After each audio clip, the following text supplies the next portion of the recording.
Your credit score is calculated based on how much credit you have and how much of it you are utilizing. So should you apply for as many cards as possible? What is the real way to build better credit? Credit, as we say, credit. Shh, be very quiet. I'm hunting rabbit. Here's another one from the vault. Let's begin. This is Debt Free in 30. Here's your host, Doug Hoyes. This is a question that people ask because, of course, when we're dealing with someone who's gone through a proposal or a bankruptcy, or they just want to improve their credit, the obvious thing is, well, I guess I've got to get lots and lots of debt because that's how I'm going to make my credit score better. So the question is the alternate true? Can you have less debt or maybe even no debt and still improve your credit score? So let's start with the basics.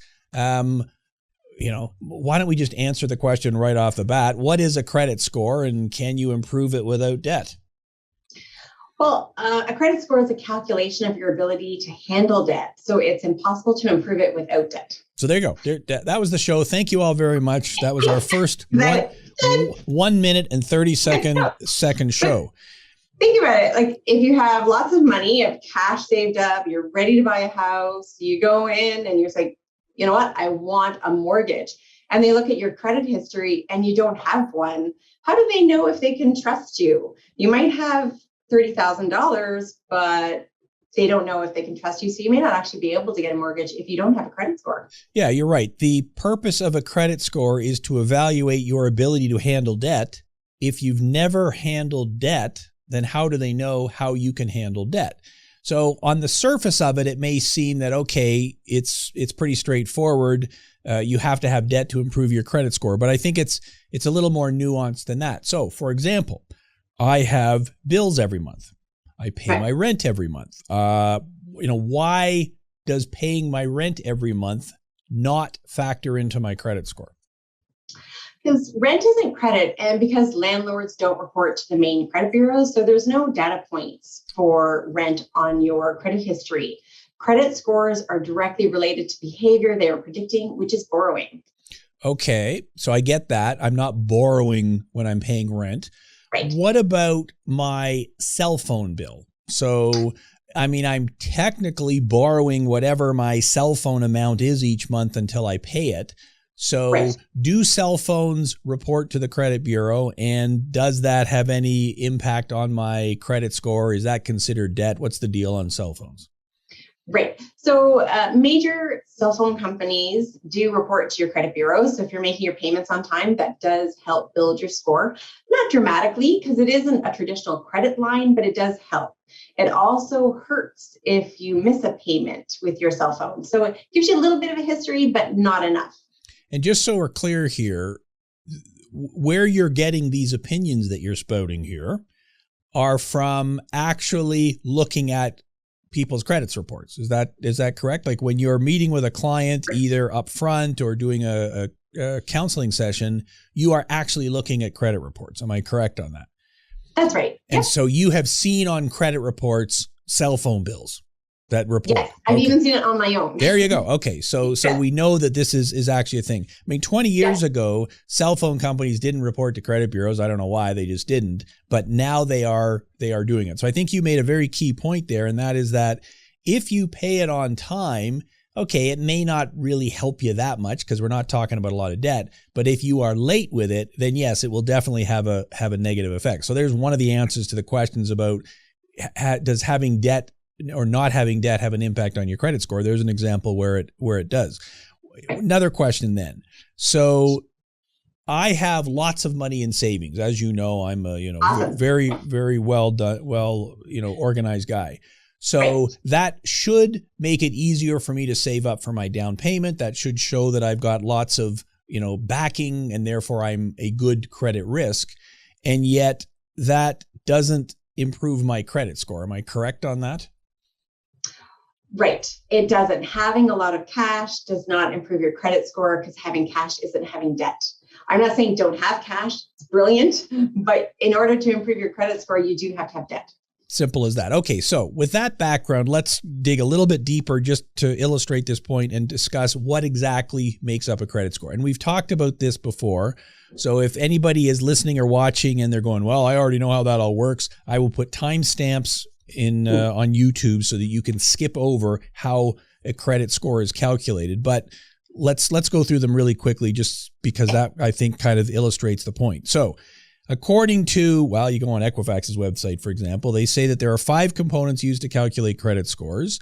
I'm going to mention each one, and then I want you to just explain what it is. Okay? So we'll do this kind of quickly. So 35% of your credit score, approximately, and I say approximately to all this because even though they put this on the website, we don't know what the exact algorithm is. We don't know how they exactly weight it. But what they tell us is 35% of it is based on payment history. So what does payment history mean? Well, payment history is how you've been repaying your debt. So on time or late. It also shows the number of debts that you have, and it also shows the type of debt you have, the credit card, the loan, the mortgage. So it's a mixture of those things, but definitely payment history involves whether you're paying on time or not. So if I routinely, well, if on my credit card, I'm a couple of payments behind, that will show up on my credit report. That's correct. Simple as that. Okay. So obviously you want to pay stuff on time if you want to have a higher credit score, but you have to have debt in order to be paying stuff on time. Now, the next biggest component, 30% roughly, is utilization. Explain utilization. Right. So utilization is how much of the credit you're using to how much is available to you. So if you say have a $500 credit card, you're continually having $400 on it, it's going to report an 80% utilization. That's high, and that will hurt your credit score. The utilization, they like to see that you're not needing to utilize all the debt that's available to you, right? So if you do want to put $400 on your credit card, you want to pay it off as soon as you can so that the utilization looks low when they report to the credit bureau. Yeah, banks only want to lend money to people who don't need it. And that's why utilization is a thing. So if you show that your utilization is really low, then they go, oh, well, you probably don't need it, so we're willing to lend it to you. And we do not know what utilization number is the best because nobody tells us. So there are gurus out there who say, oh, well, you want to be somewhere in the sort of 20 to 30% range or nothing higher than that.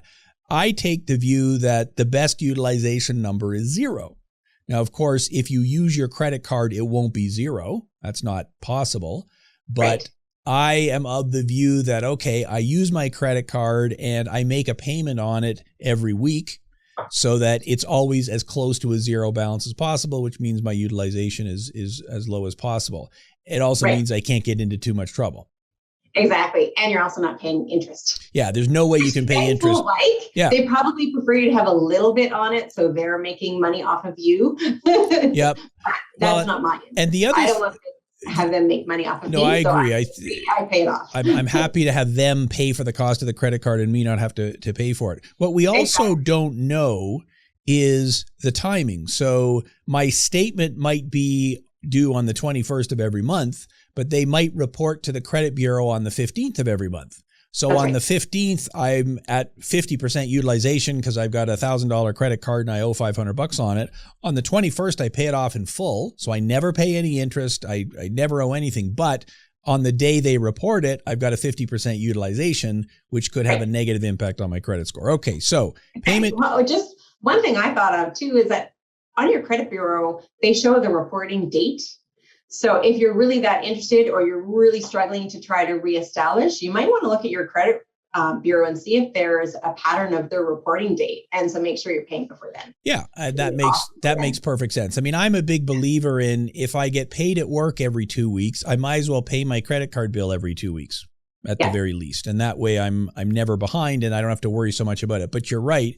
If I know what the reporting date is and pay it 3 days earlier, well, then I'm probably going to be in better shape. So, okay, so payment history is the biggest. Utilization is number 2. And then credit history accounts for something around 15% of your credit score. So what's the difference between payment history and credit history? What is credit history? Credit history is how long you've had credit. So when you first get a credit card, it's going to drop your score because it's a new history and it brings in a zero ranking. So when you add zero to the mix, except for dollars, it usually lowers things. But if you've had credit for a long period of time, that's going to build your score because it's showing, you've been doing this for a long time and you show that you're doing it well. We like that. We'll give you a better score. Yeah, which is in some ways counterintuitive, because let's say I've got a credit card and I've been doing really well and I've got good credit, and the credit card company phones me up and says, hey, Mr. Hoyes, we want to give you the gold card or the platinum card or the, I don't know what's higher than platinum, emerald. I don't know what's higher than that. So, and I go, okay, that sounds good. That's good. So I'm going to get your gold card. So what they're going to do is cancel my regular card and give me the gold card. Okay, fantastic. The problem then, of course, is I've just taken a credit card that I've had for 10 years, which was contributing positively to my history, and I've replaced it with a brand new card. Even though it's with the same bank, it's a new card, new number. And so my credit history now shows a card that I've had for 2 months instead of 10 years. So I'm not saying you should keep every old card you've ever had, because obviously that's very tempting and can get you into trouble. But if you are constantly grabbing the newest offer and switching cards and canceling the old one and whatnot, you are going to have a much less longevity with your credit history. So, okay, now the two smaller amounts, 10% are public records. What does that mean? So if there's been any collection activity, that's in the public record, bankruptcy proposal, debt management plans, those are public records. So that's a step beyond paying late, right? Yeah, and that is the very bottom of your credit report. So if you want to know if there's anything showing up in the public records, it'll there, liens, judgments, that sort of thing will show up there as well. Right. That's right. And obviously that will have a negative impact if it's something negative. And then the final item, and again, it depends where you look, but some of them say 10% has to do with inquiries. Some of them say 10% also includes credit mix. So what's an inquiry? What's a credit mix? How do those things impact your credit score? Right. So inquiries are when someone's checking your credit bureau. So there's hard hit inquiries, which are when you're applying for credit and the creditor is looking at your credit bureau. Because you're looking for credit, is considered a hard hit and it will affect your credit score. Now, just because you've asked for credit doesn't mean it's going to drop your score dramatically. There's going to be other factors they're going to look at. If you look for credit frequently or a lot all at once, that is definitely going to hurt your credit score. The other type is the soft inquiry, which is when, let's say you've had an established relationship with a credit card company and they want to increase your limit. So they'll do a check of your credit score because in the fine print of the paperwork, you've approved them to do that forever until you revoke it, but they will do the soft inquiries, but those don't hit your credit score. Yeah, and most lenders do, we'll get back to the credit mix in a second. So most lenders do soft hits on you on a regular basis. I know that, one of the big banks told me that, we do a soft hit on all of our clients, all of our customers every 3 months. So we are checking to see, did all of a sudden you get a whole bunch more debt? Did something change significantly? If it did, that's a warning flag. But your existing lender doing a soft hit does not show up as an inquiry. It's not going to hurt your credit score. But you're right. If I go out and apply for 5 different car loans, that's 5 different hard hits. At most, I may only get, I may get approved for all of them, but if I don't get approved and it's a hard hit, that will have the potential to lower your credit score. Now, my understanding is the algorithm is sophisticated enough to know that, if you're shopping for a mortgage or a car loan, you're going to go to 2 or 3 different places. So if you've applied for 2 or 3 different car loans in the space of a week, it's not going to be that damaging on you. But if you apply for a car loan and then a week later another one, week later another one, week later another one, it's stretched out over a longer period of time, then obviously you must have been getting declined or not getting a good enough deal. Those hard hits will have a negative impact on your credit score. Right. So, okay, hard hits, soft hits, that's the inquiries. What about credit mix? What does that mean? Credit mix is the mix of your credit. What do you have? What's in there? Lines of credit, credit lines, mortgages, loans. Some of that's involved in the payment history, but credit mix, I think, is also important because it shows how you're using your credit. Like a credit card will help your credit score improve a bit more because it's a riskier it's a riskier type of lending. It's riskier because you can pay it down and keep using it again, right? And then you can ask for increases and you keep increasing it. So there's a riskier element to it. Whereas a loan, you just get a loan, you can't get more money, you have to pay it down. Yeah, so it's going to naturally decrease in time. Yeah, and I guess having a different mix, meaning I've got a credit card, I've got a line of credit, I got a mortgage, I got a car loan. It shows that you are able to qualify for a broad mix of different things. A bunch of different lenders were willing to lend to you. So that shows that you are potentially a better risk than somebody who only has payday loans and that's all they get. So a credit mix is the more diverse it is, the better. Now, we went through all of those things not to illustrate how you can game the system, but that's obviously the implication. If you read all those things, okay, so payment history, I'm going to pay my credit card every single week, and that way I'll never be late. I'm going to keep my utilization low, again, by paying it every week. Credit history, okay, well, if I get a new credit card, I'm going to keep the old one open just so that old thing stays on my credit report. A lot of people don't realize that when I pay off my car loan, which was a fantastic achievement, I had a 5-year loan, I pay it off. Well, once it's paid off, it's not there anymore. Yeah. I mean, it still shows up as a debt that has now been paid off. But with the passage of time, because you no longer owe anything on it, it is no longer, contributing in a significantly positive way to your credit score. So they are rewarding the opposite kind of behavior that we would suggest. I want you to pay off your car loan because now you're not paying any interest. But by paying off that car loan, it could have the perverse impact of reducing your credit score. Oh, well, that's the way the system is. That's the way it works. Right. They do that to increase the hook too, right? The score is a hook. It sucks people in. Oh, that's paid off. Well, now I have to get new credit, so I keep improving my credit score, right? Like it just seems to draw people in for the wrong reason. Yes, and if you're obsessing over your credit score and trying to game the system, then you will do what's right for the credit reporting agencies. You may not necessarily be doing what's right for you. I mean, what's right for you is having as little debt as possible and is having as much savings as possible. But as we already discussed, that's not what is going to juice your credit score. Pretty sure I talked about that in my book. We'll put a link to that in the show notes as well. Now, I have another theory here, and that is that longevity, which obviously factors into credit history, also factors into things like how long have I lived at the same house? How long have I been at the same job? Because if I've lived at the same apartment for 5 years, that shows more stability than if I move around every 6 months. If I've been at the same job, well, in my case, for 22 years, you weren't even born when I started this company, but if I've been at the same company for a long time, again, that shows stability. I guess I'm less likely to get laid off because I've got this long history. So I would think that form of longevity, employment history, living history, if you want to call it that, would increase my credit score the longer my longevity is. And if you look at a credit report, it's on there. It shows, here's your employment history. Here's how long you've lived there. So I assume it factors into your credit score, but it's not one of those specific items listed. Do you think that has any impact on a credit score? I do. I can't prove it, but based on the credit reports that I've seen, the longer you've worked somewhere, the longer you've lived somewhere, the better your score is. Yeah. And so I guess if someone wants to test this theory, which neither one of us can prove, if you're one of those people who is obsessing over your credit score and checking it every month or every day because you got the app on your phone.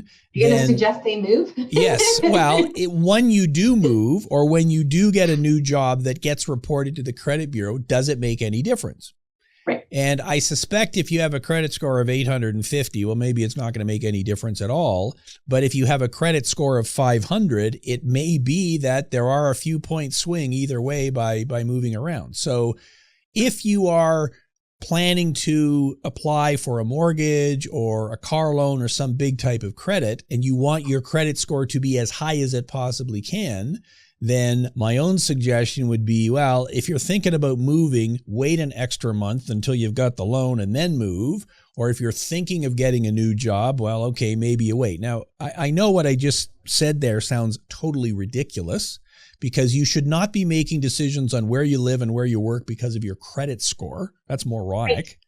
So yeah. I'm telling you that my advice here is moronic. But if it's like, well, I'm thinking of getting a new job anyways, waiting another month or two isn't going to matter, then that may be something that would potentially have some impact on your credit score.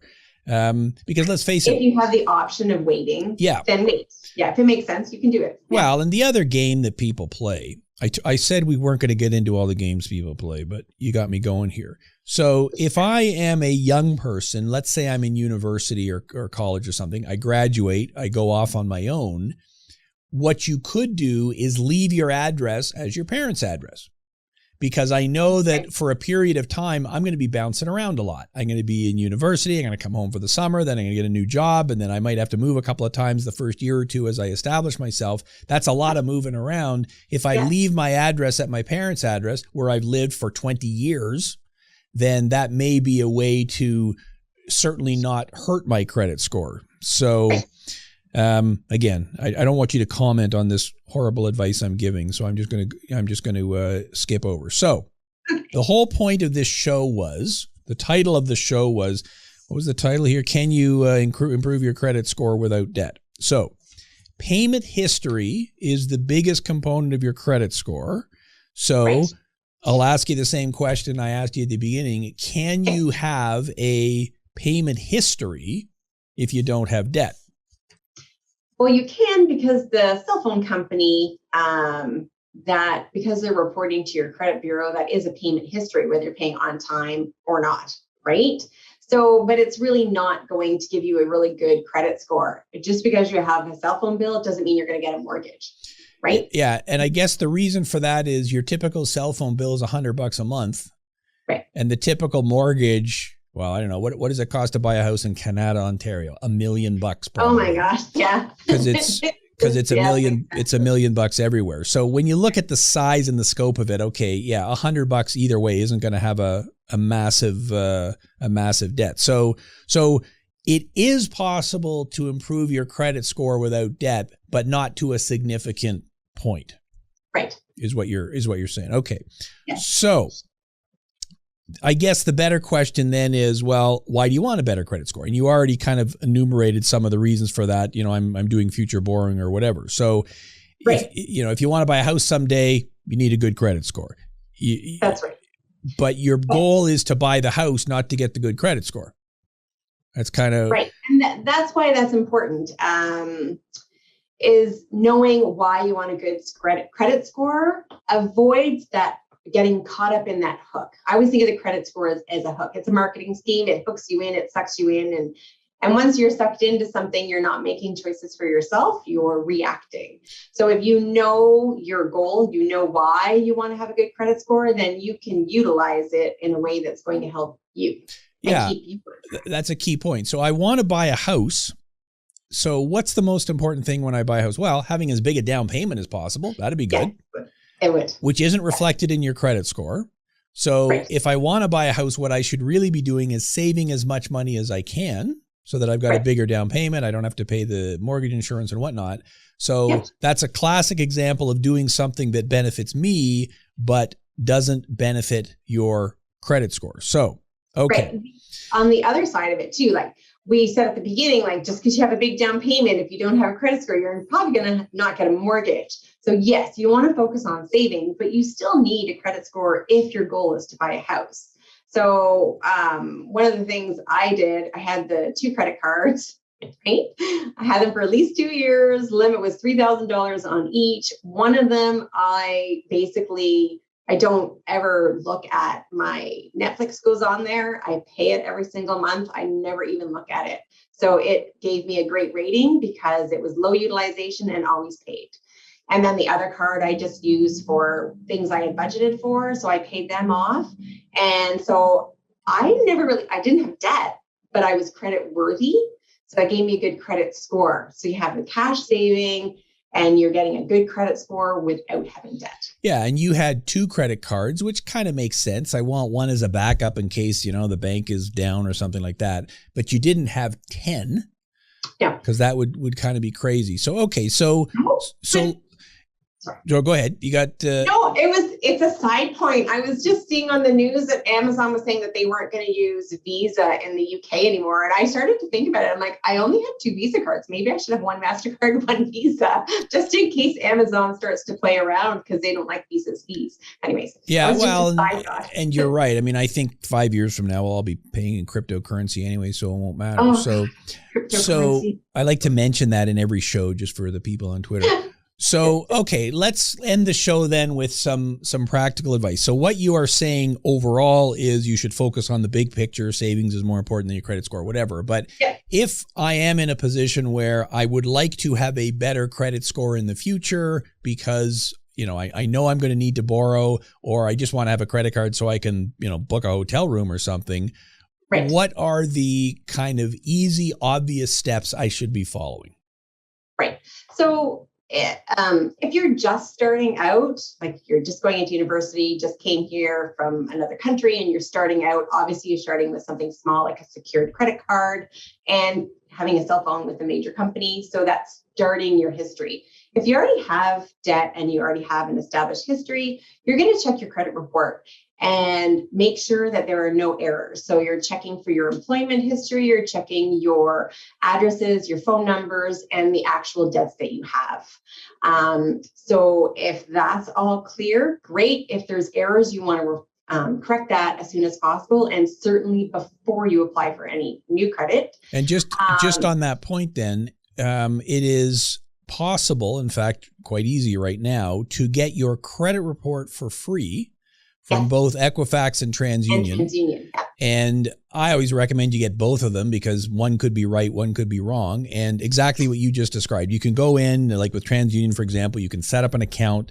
It's free. It gives you access to your credit report. It doesn't give you access to your credit score. No, but your credit score isn't that important. Right. Don't worry about that. Yeah. Well, and the point you're making is I get my credit report and there are errors on it. If I fix those errors, that will probably improve my credit score. I may not know it because I'm not checking my credit score, but it will improve it. So it is possible to get your credit reports directly from the credit bureaus. Yes, you can get them from those places that sell your information to predatory lenders. Right. Yeah. And we're not going to mention who they are, but you can get it directly from the credit bureaus. And you get the reports, you correct the reports. And in fact, even like, again, I'm using TransUnion as the example. If you've got an account with them, you can actually go online and type in, here's what the error is, please fix it.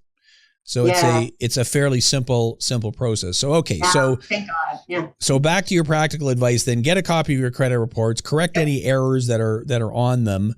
Then what?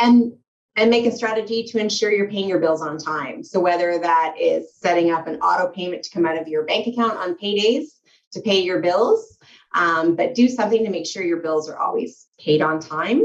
And then you also want to tackle your debt. So looking at your debt load, seeing what you need to do to get that reduced. Yeah, and if you've got a manageable amount of debt, I agree, chip away at it on your own. If it's not manageable, well, obviously they're going to be calling you or me, and we can discuss discuss consumer proposals or bankruptcy or whatever. So what is your final overall advice then on the whole credit score, debt, all that sort of thing? What's final advice do you want to leave people with? Well, don't focus on your credit score so much that you get sucked into scams. Don't fall for those scams, the credit repair loans, any companies that you're paying a big fee for to help your credit score. Stay away from those. Just take it slow and steady and focus what's on important, paying your bills on time, saving money, and keeping your debt low. Yeah, which is common sense, but we lose track of that. We do. But look at our society. Like if we look at things, we're always told to keep up with the Joneses, have your life now. Why are you waiting? Why don't you have this now? Get a credit card. Do this now. Have a credit card for emergencies. Not a good idea. So we're programmed. We've been programmed for a very long time to want to have this debt and all that we need now. So it is being practical can be quite hard. Yeah, because you have to go against the crowd. Everyone else is doing it one way. You're going to do it the other way. But the advantage, of course, is you end up with a lot less debt, a lot more savings. It just makes a lot of sense. And research shows that you are more content, more stable, more happy when you do that. Yeah, because you're not looking around and saying, "Oh, is someone going to phone me? Am I going to get letters in the mail? Like, what's going on?" So it totally makes sense. Excellent. Yeah. Well, I think that's a great way to end it. Maureen, thank you very much for being here. Thank you for having me. So people can track you down or anybody else at our firm. Hoyes.com is the best way to do that. And if you click on the Canada button or search for Maureen Parent, you will find Maureen. So Maureen, thanks very much for being here. Thank you. So I will agree with what Maureen has said. Don't obsess over your credit score. They are only a partial picture of your financial situation. It does not show that you are a good human being because you have a high credit score. It just shows that you have done a good job of getting a high credit score. It's nothing more than that. There are no quick fixes. Don't be borrowing more because you have this in your mind that you want to get a lower utilization. Let's get them to track my credit limit up to $20,000 so that I can only borrow $5 and therefore have a better utilization. That makes no sense to me. You're paying more interest. It's not in your best interest. Don't be carrying a balance. And number one, don't obsess over your credit score. It's just one metric. If you can eliminate your problem debt, then your credit score will ultimately be much better. So keeping debt low is always the right answer. So that is our advice. Yes, it is possible to slightly increase your credit score without debt, but that's not really the point. The point is to be better off financially overall. If you can focus on that, all will be good. That is our show for today. Thanks for listening. If you're watching this on YouTube, please hit the like and subscribe button. Leave a comment. Happy to know what you think. If you're listening to this on any podcasting app, Spotify, Apple Podcasts, or whatever, again, please subscribe, leave a comment, leave a rating. It really helps get the word out. That is our show for today. Thanks for listening. Until next week, I'm Doug Hoyes. That was Debt Free in 30.